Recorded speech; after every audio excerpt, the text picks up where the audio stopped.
On the main ceremony day, all the important members of the Gond clan, along with Pradhan, Katoda, and Patel, walk towards the house of God.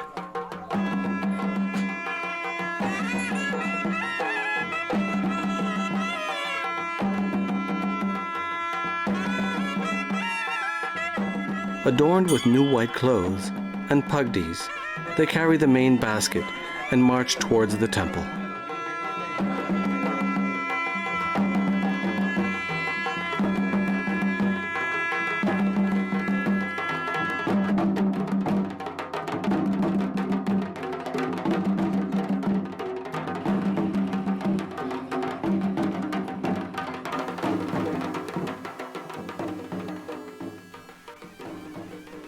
Hundreds of them together walk towards the Nagoba temple.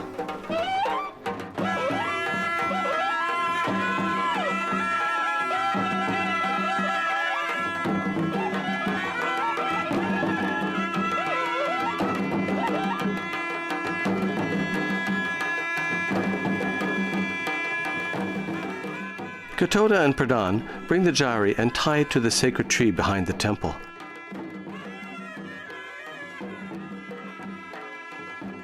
They all assemble at one place and greet each other.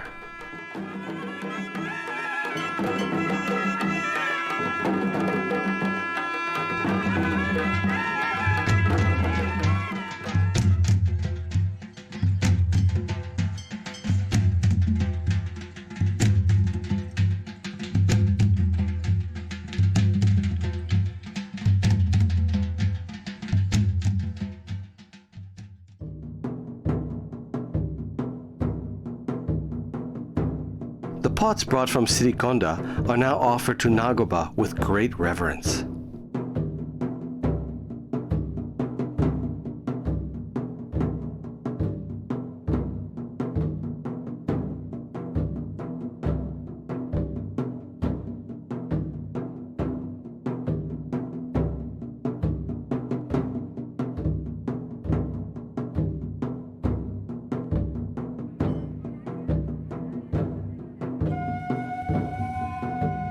Ladies take the blessing from their elder brothers, who then present them with the new mud pots.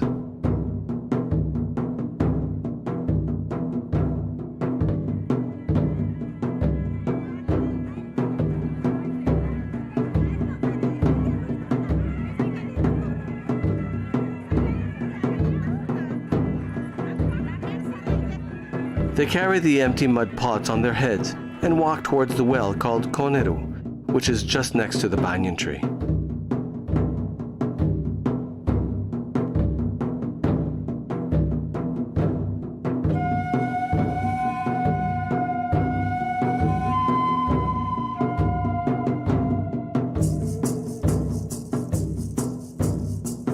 Water brought from Godavari is mixed in the well and special rituals are performed.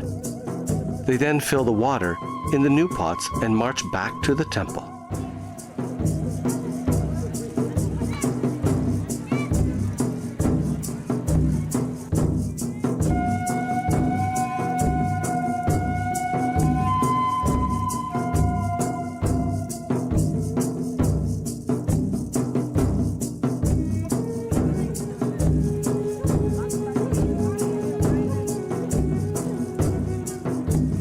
After the water is brought, another important chapter starts. Water is poured on the old anthill. All the son-in-laws of the Mesram clan start to plow the mud.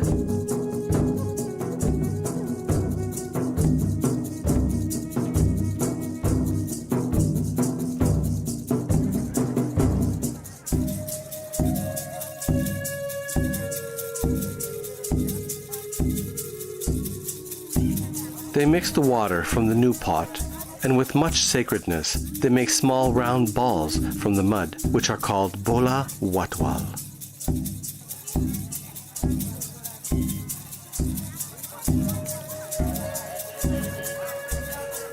Music continues to play all along.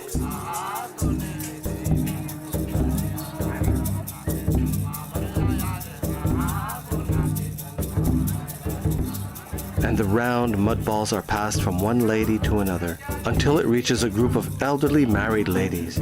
They place the mud balls on top of the other, each forming 7 circles.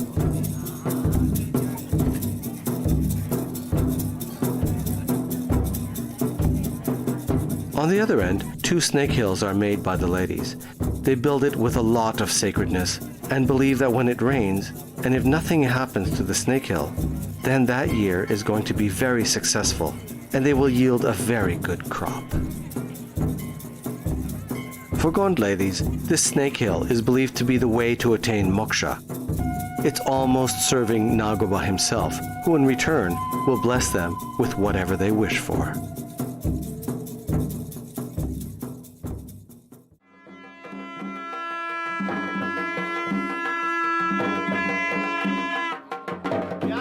The last camp for the women before being initiated into the clan is the Goad, an enclosure situated close to the temple. Even before entering the Goad, the Parda and Katoda perform a ritual. Only then, the ladies who are going to be presented for bheting enter inside the Goad.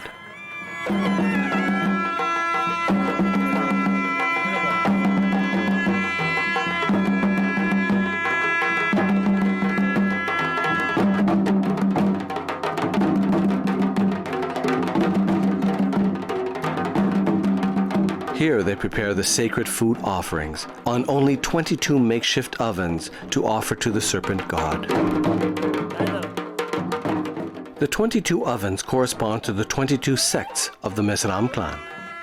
The food offerings consist of 9 different types of food grain, which was once offered to Nagoba when he came down to earth.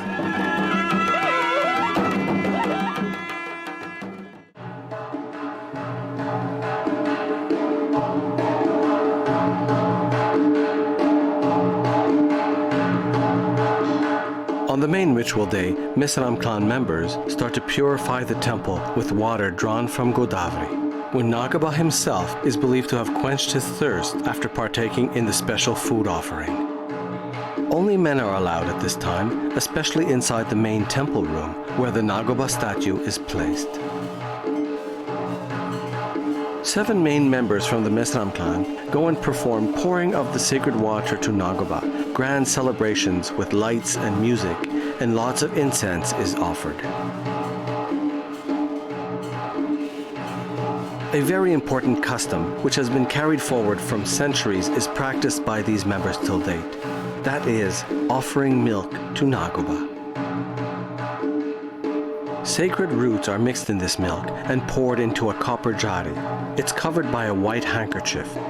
With utmost sacredness, they place it next to the snake hill, which is inside the main ritual room. It is believed that if the white handkerchief is lifted even an inch up, then it's understood that Nagoba himself has come and had the milk from the jari.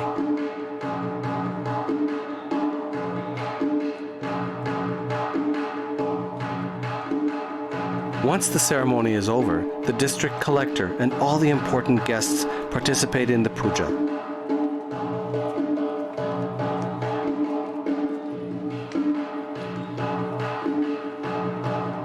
Only after this puja, outsiders are allowed to offer their prayers to Nagoba.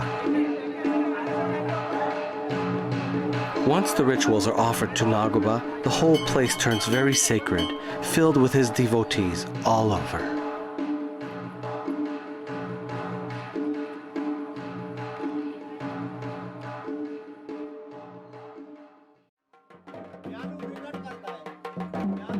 Clad in white, women enter the temple precincts in the early hours of the day. In a procession led by the Katodas, this is one of the most regal of ceremonies. It's called the bheting, or introduction of the daughters-in-law to the clan by paying tribute to the god Nagoba. The face of the new Mesram brides, who are also called Beti Koryad, are covered in masks made from their own saris as they walk in a procession towards the temple led by Pardan musicians.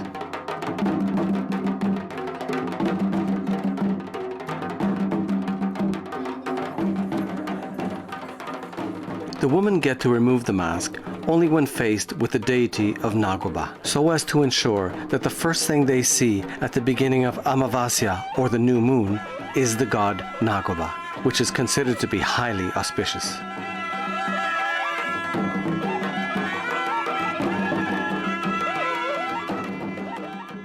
Women who have been married earlier, but for some reason have not been able to participate in this ritual, are also included.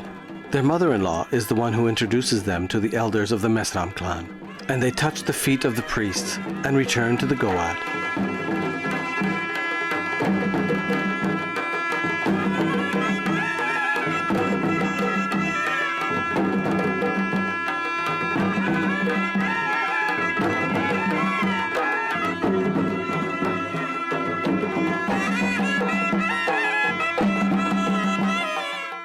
After which they all celebrate the festival, resting next to the Nagoba temple.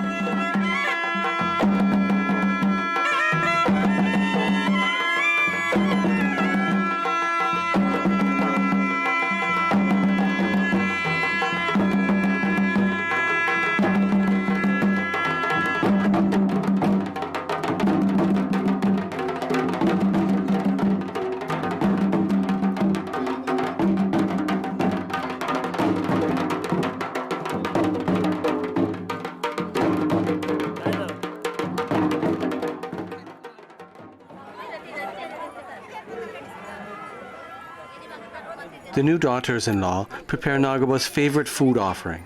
They mix up the rice brought from each family and they start cooking.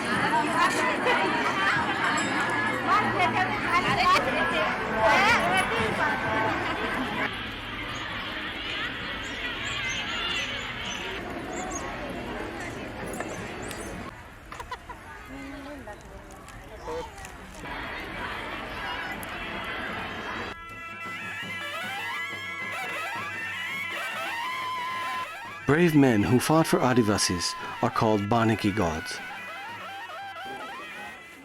Ladies who have done their bheting go to the Koneru once again.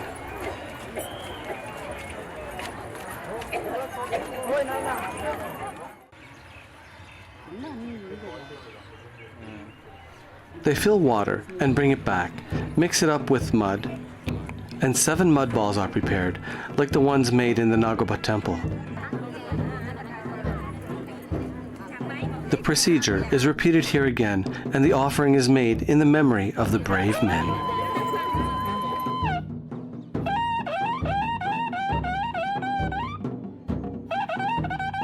Then comes the Farasapen ritual. They offer their prayers and ritual to their gods called Farasapen. All members of the Mesaram clan participate in this ritual.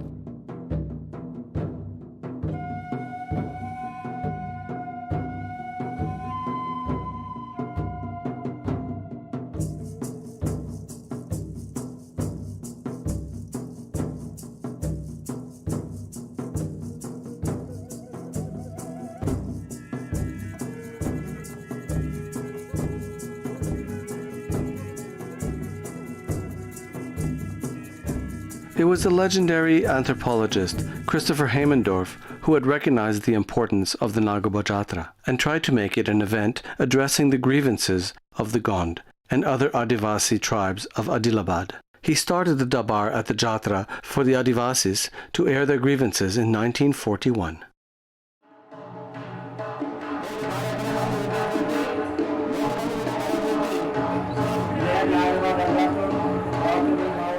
Darbar is an annual event organized by the